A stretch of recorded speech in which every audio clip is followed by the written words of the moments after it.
First thing recognize is that everyone in the industry are drug addicts. They're messed up in the mind. Everyone in the industry are drug addicts and messed up on the mind. There are a few very, very amazing individuals, but I'm just here to call out the entire industry.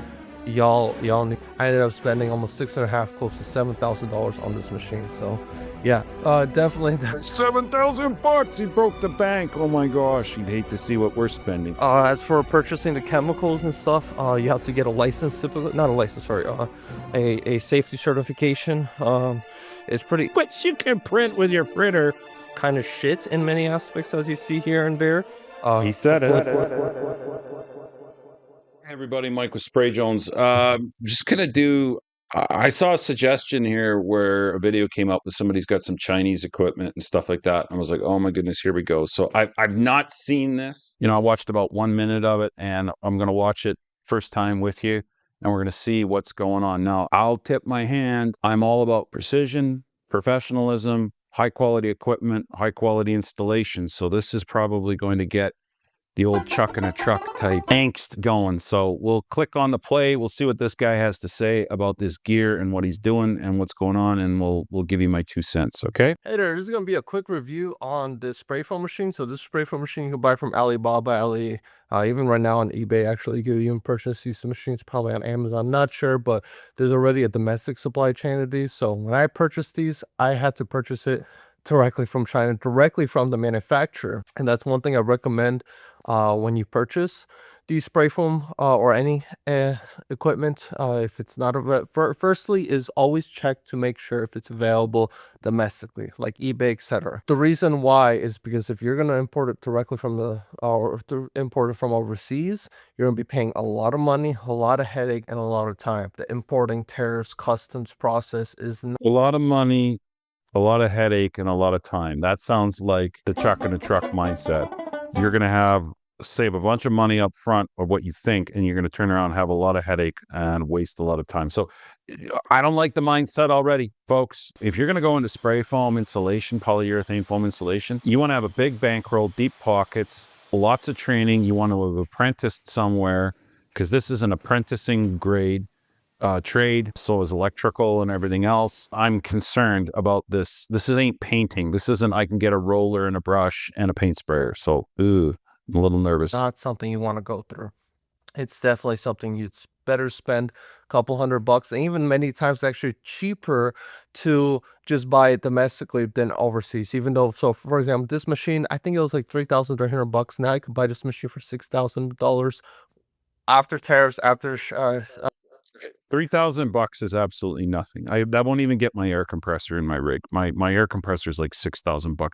Good quality screw compressors, $7,000, $8,000, $9,000. Proportioning systems that are of high quality, high precision, 30, 40 grand. Trailer, same thing, 30, 40 grand for the trailer or truck or more. So, if 3 grand, 5 grand saving, 2 grand, all this is a big deal to you. These are big numbers. Don't even get into this business. This is trouble. shipping, etc. And this is before Trump's tariffs. Remember, this is years ago. So when tariffs were way lower on China, but back then I ended up spending almost $6.5, close to $7,000 on this machine. So yeah, definitely. $7,000. He broke the bank. Oh my gosh, you'd hate to see what we're spending. See, I can't even relate. You buy a $30,000 piece of equipment, it's gonna CYA you all day long and give you precision. I mean, this is not a $6,000 line of work. Definitely just purchase locally, if possible, if whatever Chinese equipment you are interested in is available. So first question I get a lot of people asking me is how does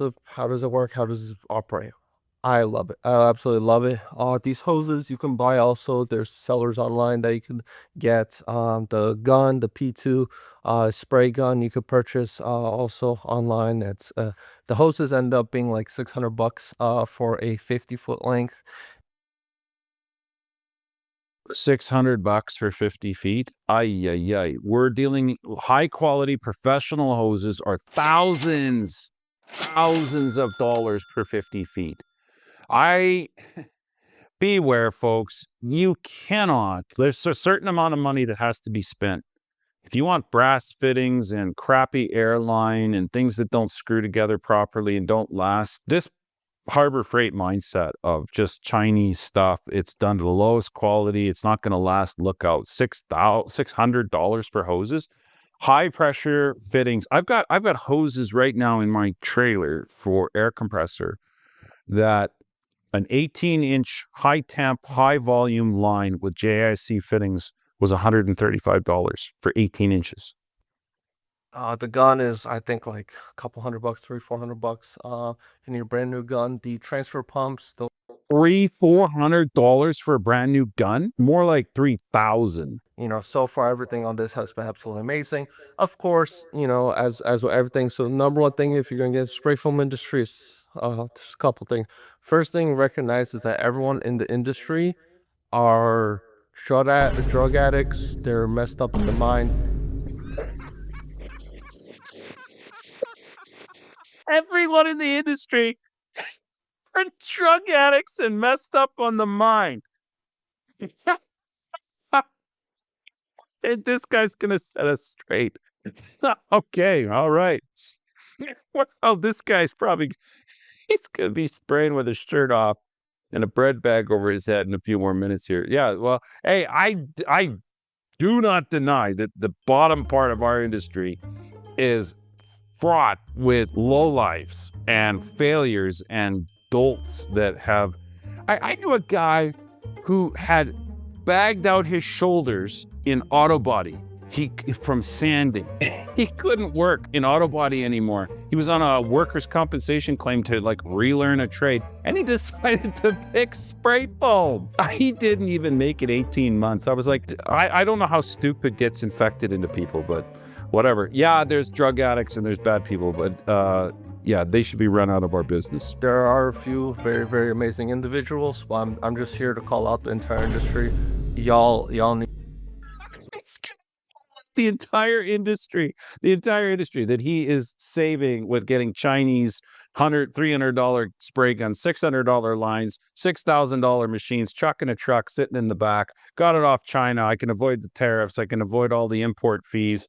I saved $3,000 doing it this way. Yeah, he's going to call out the entire industry. Well done. some help. Like almost every person I talk to is has some sort of drug criminal history, and like even those in the tied up suits. Oh, okay. All right. Well, he's setting it straight here. They're all drug dealers and criminals. Well, birds of a similar feather, man. I don't discriminate against someone's background and stuff, but Well, you just did.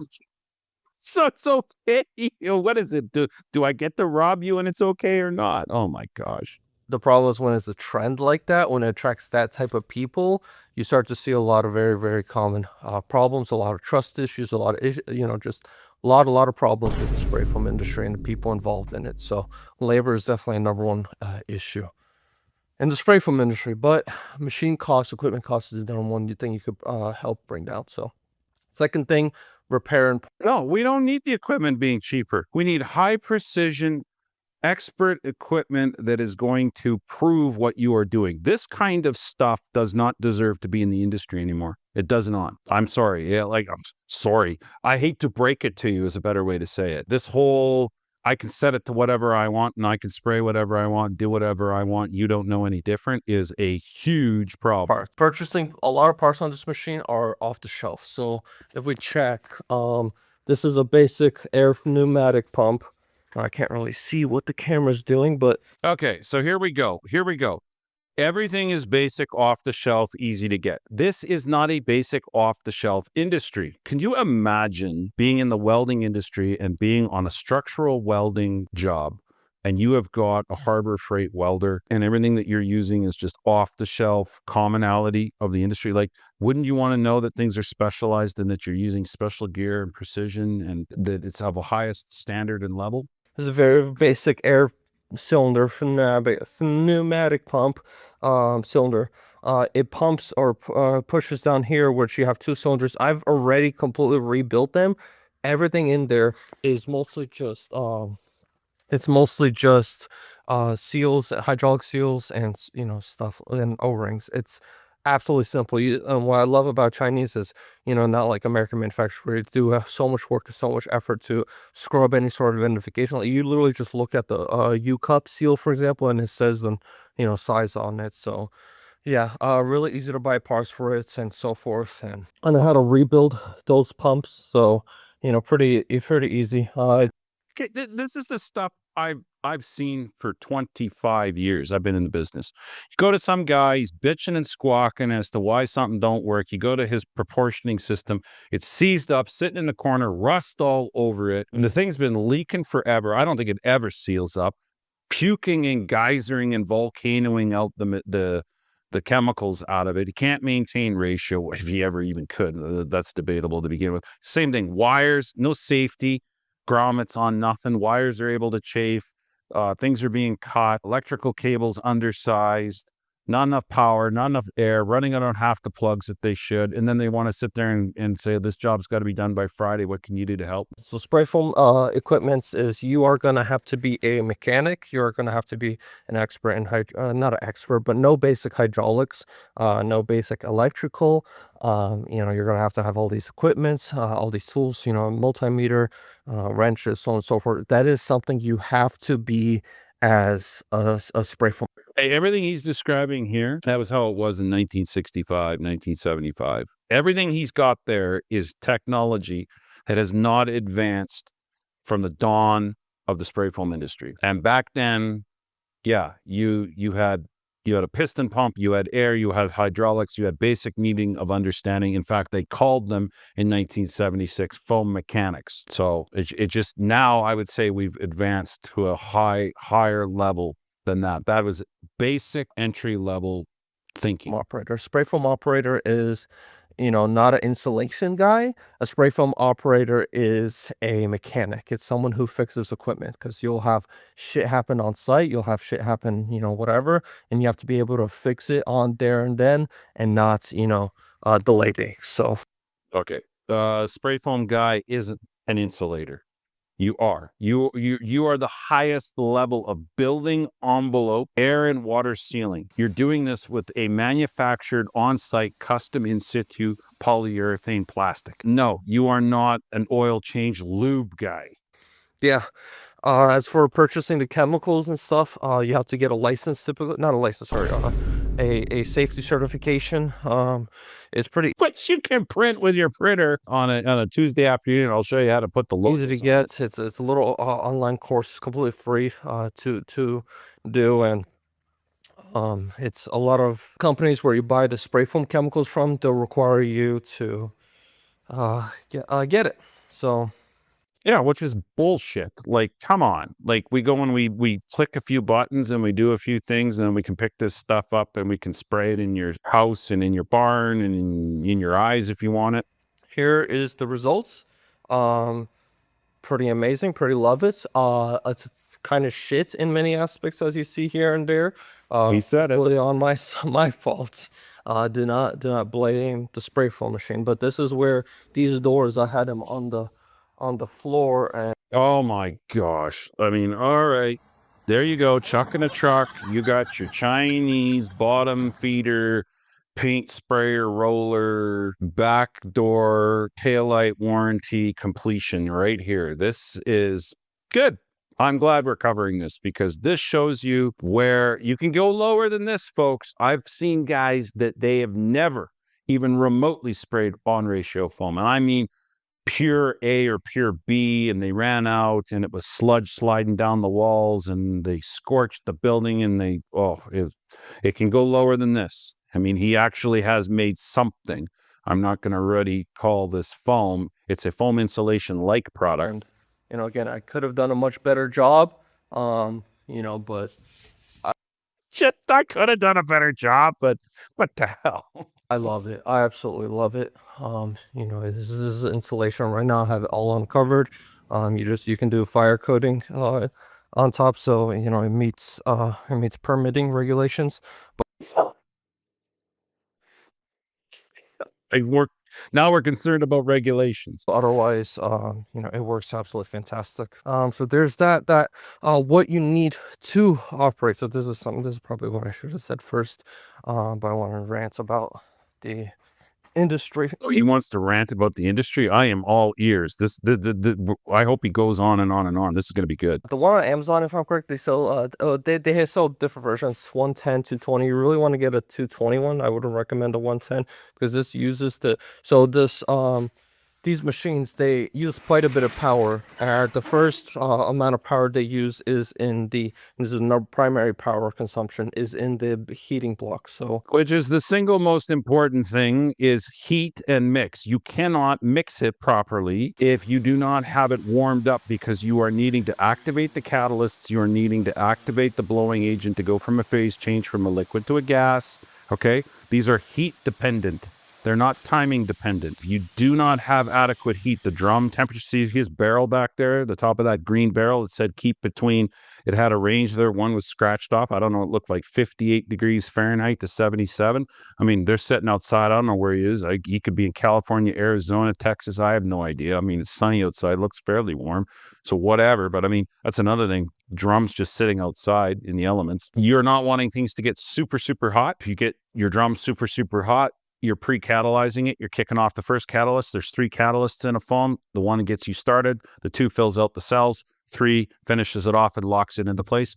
To get your drum too hot, sitting out in the sun in ambient temperature, is going to get that first catalyst going, and you're going to lose that first catalyst, and then that first catalyst is not going to allow the second one to work. So when you go to spray the foam, it's been sitting around and getting too hot, and it's sluggish, and it's wrong, and it's not wanting to perform, and it's going to make gross foam. Power is important. You want to have lots of power and lots of compressed air, and right around this fails on all accounts. But I do want to hear what he has to say about the industry. heating is spray foam chemicals is the number one most important thing. You really want to get it to a nice good temperature. If you don't, you're just gonna have inconsistencies, you're gonna have issues, you're gonna have low yields. So you really want to heat it. And the heater on this, if I'm correct, is like 6-7 kilowatts. They have a Winter Boy version. That's like their branding, they call it Winter Boy, and that's for, you know, winter climates. Has a much higher heating capacity. I think it's like 12 or something. I forgot. Okay, well, with the winter foam versus summer foam, it's all dealing with the catalysts. The catalyst is a hotter catalyst. It's going to snap the reaction off faster. It's going to create more heat. It's going to boil off the blowing agent faster, and it's going to create more exothermic reaction within the cells. Heat is needed to convert liquid to a gas. You're overcoming ambient air temperature and substrate temperatures, which are lower. And when things are lower, then the blowing agent isn't going to expand and do that conversion. It's going to go into the substrate, warm the air or the substrate you're spraying to. You're going to get what something is called reversion, where instead of getting 1 inch or 2, you're going to get 1/2 inch. And that's a problem because you're not making proper cellular foam, and the reaction has not been fully terminated. It's not been linked up. The polyols, the molecules have not been formed. And you can have foam that's going to pop, disbond, crack, or worse yet, have what we call like a post growth, where it's sprayed up against the wall. It looks like it's okay. Next summer or next spring, the sun comes back out, beats down on the wall, starts reactivating that unconverted blowing agent that's in the cells, and all of a sudden the foam wants to move and shake and expand, and you get what we call post growth. Growth after the fact, after it's done and in place. You gotta look into it, but I'm in Florida where we don't need that. There, he's in Florida. So yeah, they have a Winter Boy version which has a much higher heating capacity, and that one's a lot better for, you know, colder temperatures. This is the definition of unregulated. So it heats up faster. Second thing is the heating hoses. The hoses themselves are heated.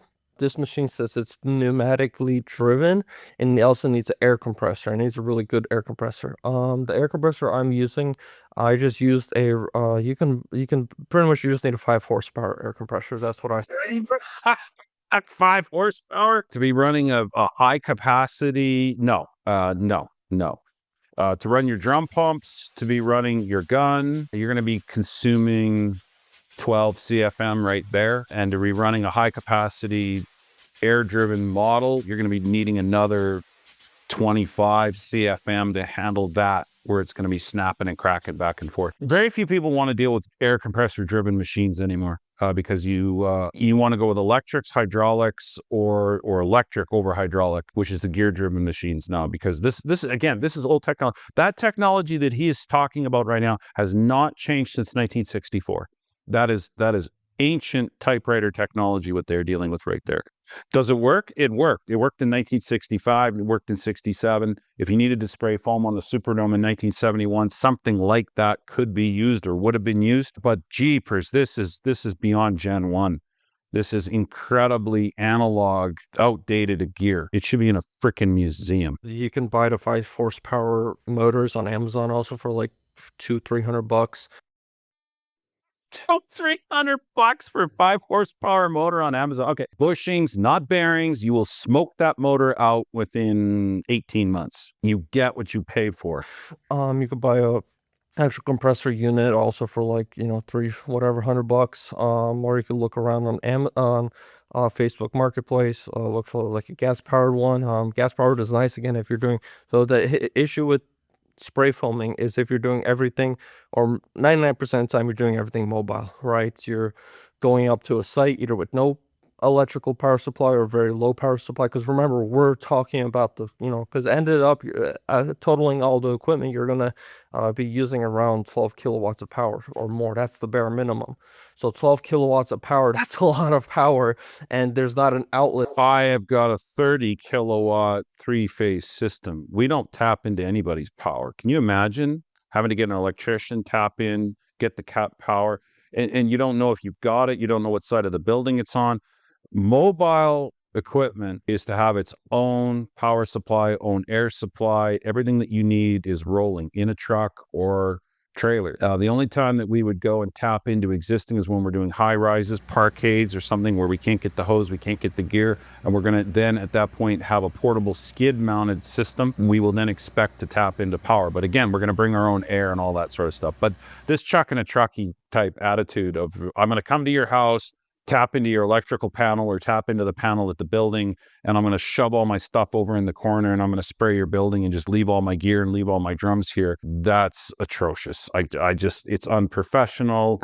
It's scary, and it's just shady, very, very shady. I don't like it because I want to be self-contained, including all of my safety gear, full face fresh air, and air conditioning. I want to have my drums in the AC truck. Why? Because of the pre-catalyst issues that I've been talking about. That you just go and plug in. What you could do is what's called shore power, and you get a breaker and run a really thick, heavy cord and actually connect that to the breaker box. So you get like a 60-80 amp breaker, and you connect that way. And shore power is referring to diesel, electric, or marine applications where you're having a generator system or you're connected to the power that is onshore, meaning the grid. And that feeds your spray foam rig. So a trailer is going to be needed for this, so you can bring your chemicals, your machines. If you don't have power on site, then you have to do a generator, and a generator is going to be, like I say, you'd probably want like a 15 kilowatt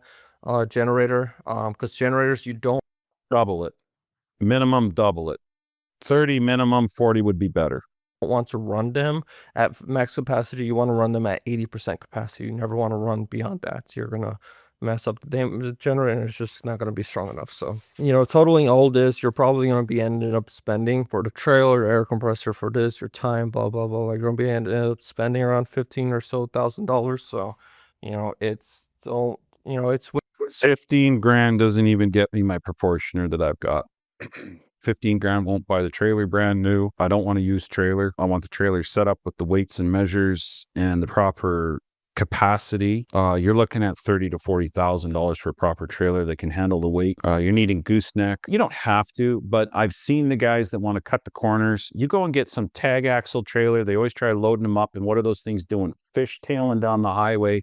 You can't figure out why they won't work. The weight distribution's all cocked up. Maybe you can haul 2 sets, then they're trying to put 3, maybe even 4. They're overweight. They're blowing tires. The axles are bending. The tires are going out. Listen, high quality costs money. You need to have a good frame, good wiring, good doors, good restraints inside the trailer.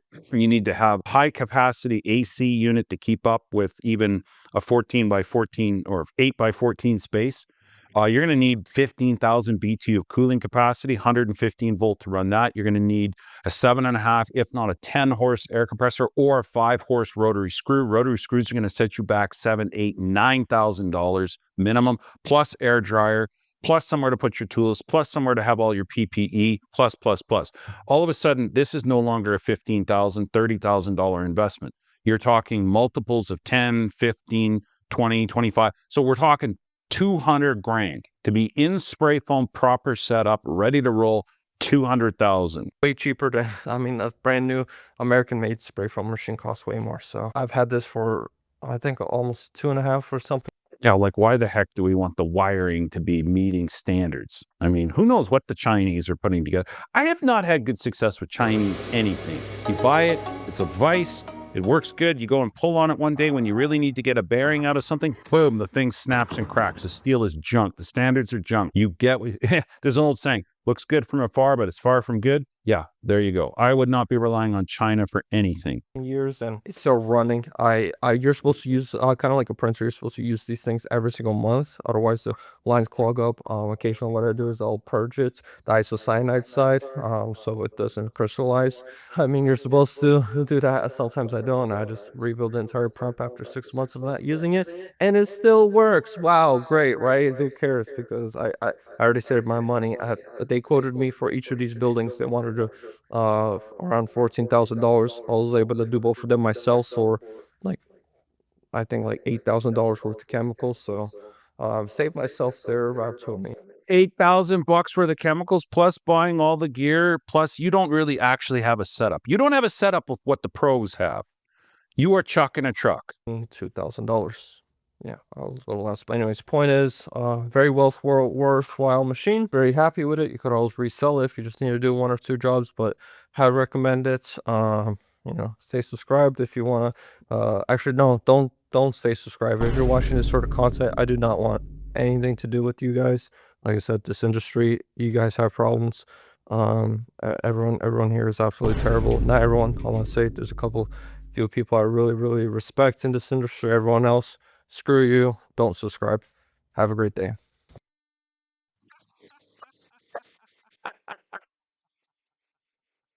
Screw you. Don't subscribe. Well, there you go.